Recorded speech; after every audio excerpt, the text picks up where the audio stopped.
to life everlasting.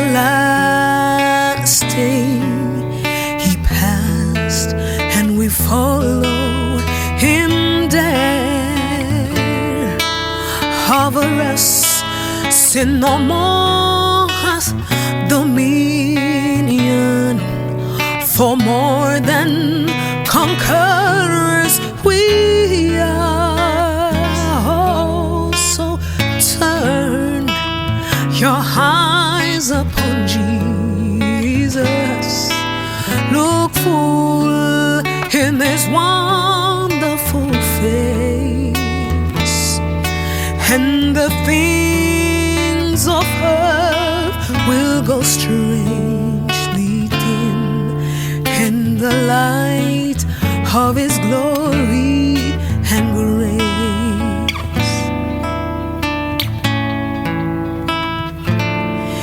His word shall not fail you, he promised.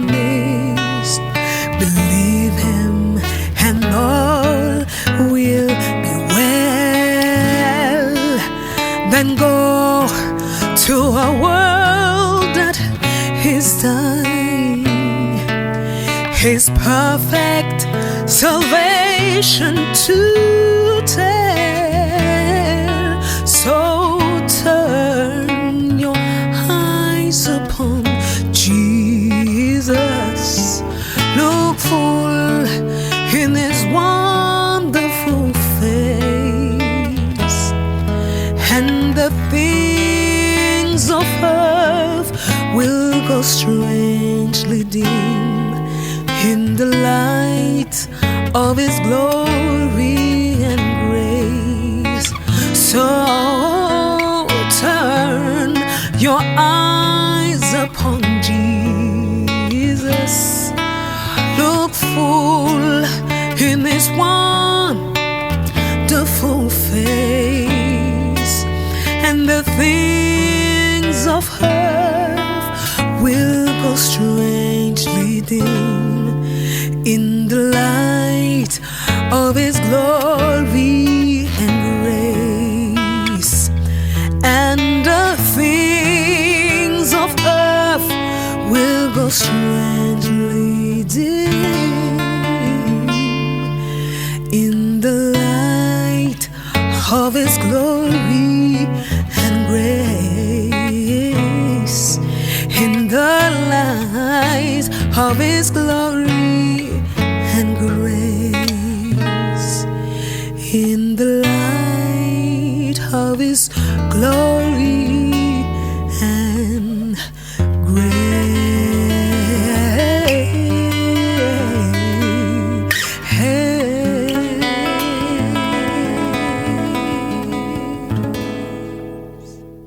So hi Amarilys, how Hello, you doing? Tochi.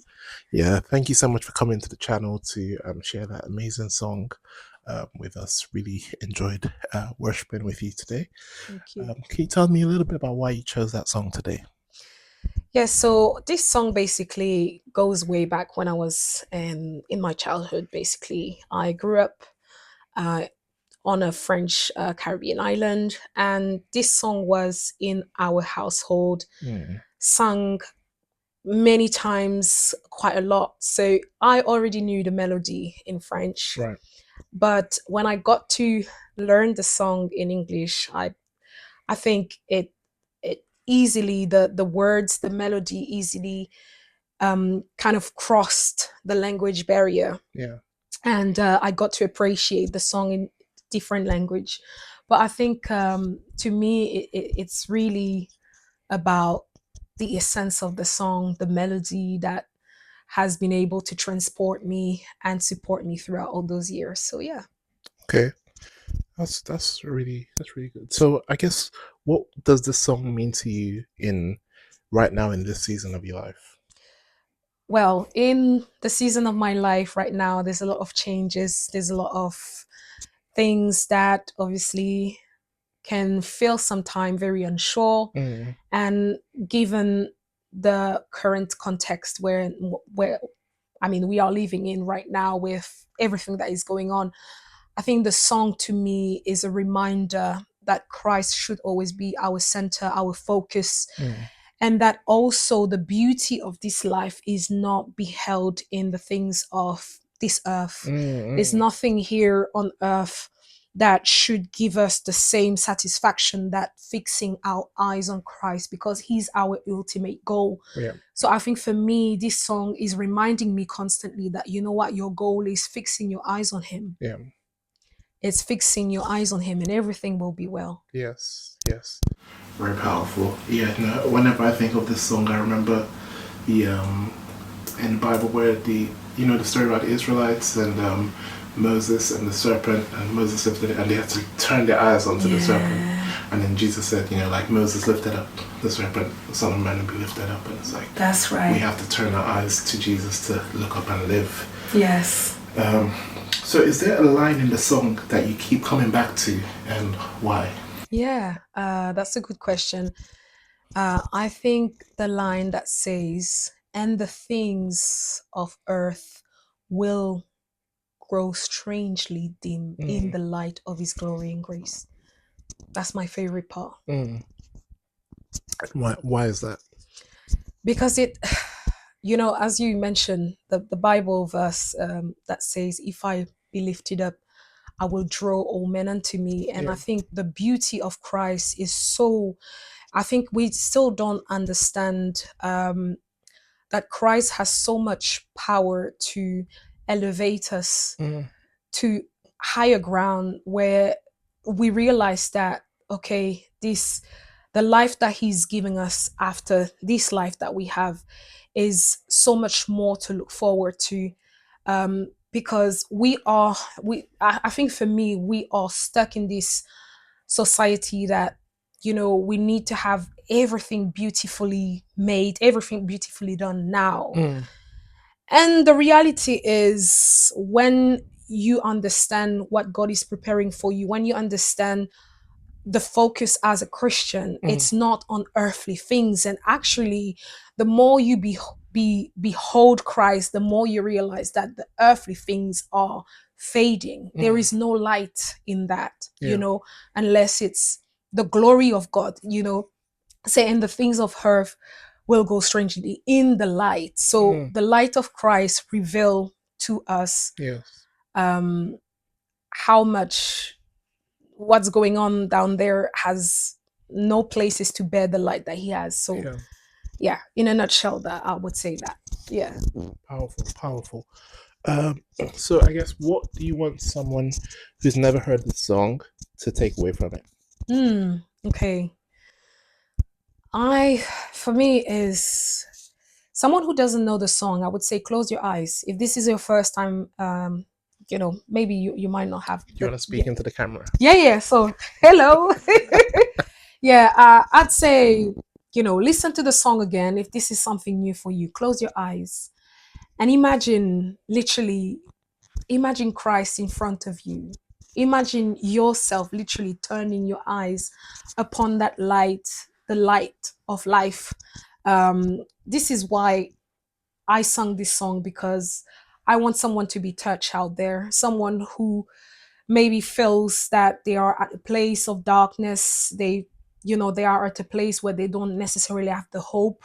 But we have a hope. If you turn your eyes, just make that small choice, that small decision to fix your eyes upon him. And I know that God will reveal to you so much more about what your present is giving you or presenting to you at the moment. So yeah, take the time to have that connection. And I think it's an intimate song. I mean, to me, I see it as something quite intimate when you sing this song, because the words is almost like making you turn. Literally, your focus is turning upon Christ. So that's what I would want anyone to take away.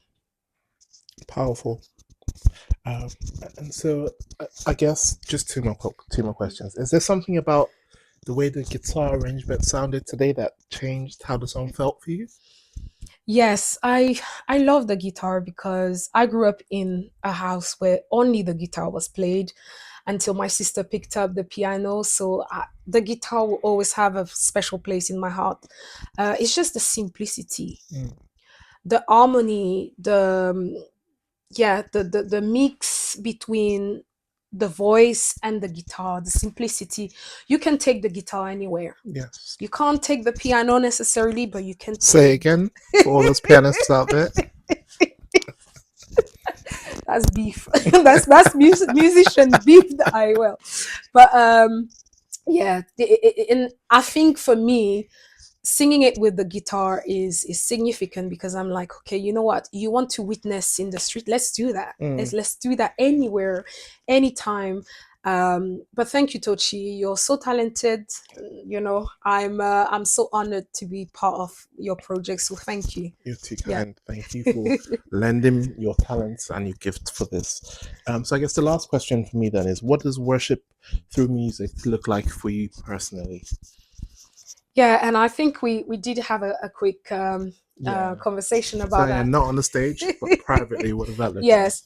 Um, I think I recalled telling you that worship is not so much reattached to the idea of music, like? but it's more about my posture, the direction of my heart, and how I present myself to God. You know, I think worship is. I would even go beyond the answer that I gave you. Mm, It's about lifestyle. It's about making choices that would honor God. mm, And worship really is an integrated part of your life. You know, you worship God because you love Him. yeah. So it will be demonstrated in the way you speak to people, your actions, the way you live, the way you treat your family, the way you treat others. It's a wholesome package. Mm, Yeah. And I see worship like that. yeah. So yeah. Yeah. Judith Christie McAllister has a song, A Lifestyle of Worship. And I think, yeah, that's when I think of what worship is. It's not just a song or an event, but it's actually a whole lifestyle. Yeah. Yeah. Thank you, Amarilys, Thank you, for Tochi. coming onto the channel. Thank you. Thank you for listening. God bless. God bless. Bye.